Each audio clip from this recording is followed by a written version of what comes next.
Welcome to this week's edition of Bailey Basnight Market Bites. My name is Woody Martin, and I'm here today with Amanda Lund from Alpha Mortgage. Welcome, Amanda. Thanks for joining us today. Thank you. And what we're going to talk about a little bit today is the differences between pre-qualified and pre-approved, because there's a lot of misunderstandings about what those terms mean. So, Amanda, can you tell us, what does it mean if somebody is pre-approved for a loan? So if someone is pre-approved, basically that means that they have submitted their income, asset, and credit documents, and they have been looked over to confirm that the information that was told is accurate.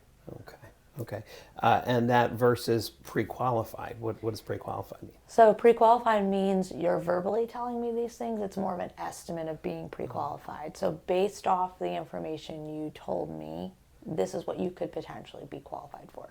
Good. So what are the advantages then for a buyer to have that pre-qualification before they, start looking seriously at homes? So it's really good to, one, know where you sit qualifying. Sometimes people don't understand where they're at or how much they're shopping in the wrong, price range. They want to make sure they know what they're qualified for. It is helpful to get an idea so that you can show them appropriately. And then the pre-approval side of it, that's going to go along with the strong offer. As a listing agent, if you're submitting a pre-approval to someone, they're going to look at it and say, okay, they've already reviewed the document. So this offer is a pretty strong offer. This person has been pre-approved and fully looked through, like vetted. Terrific.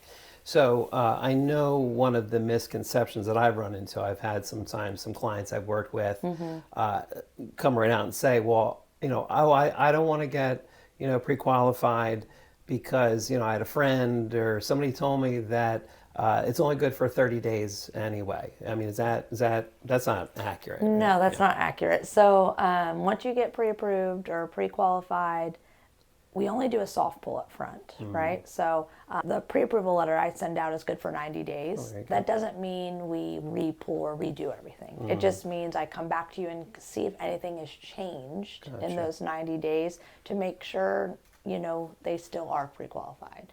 And we only do a soft pull up front, not a hard credit pull. I know that's a lot of people get worried about the hard pull.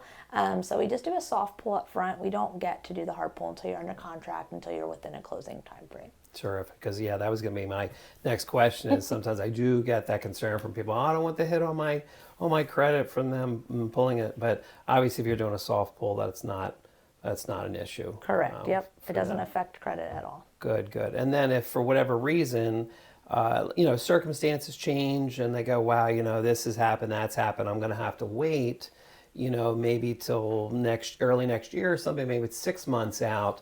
They've already kind of done some of the legwork with you, right? Yep. Like I said, we'll just follow back up when they reach back out and say, go back through the application. Has this income changed? Has these assets changed? And do another soft pull again, potentially, so it doesn't hurt their credit, but we can still make sure that it's in the right range that it needs to be. Terrific. And I've had a lot of lenders tell me, the big no-no for people in this situation as they're looking, no big purchases. Yes. Right? Yeah, don't buy a new car, don't up any current credit, don't add any new debt, and continue to make all on-time payments.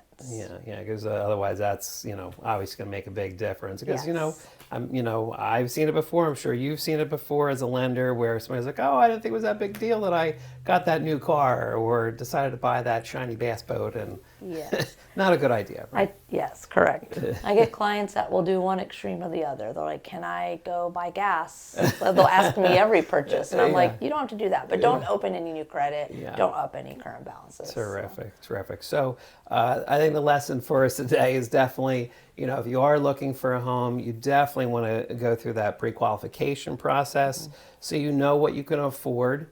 Because again, sometimes people start looking at a certain price range and then find out they can't afford that.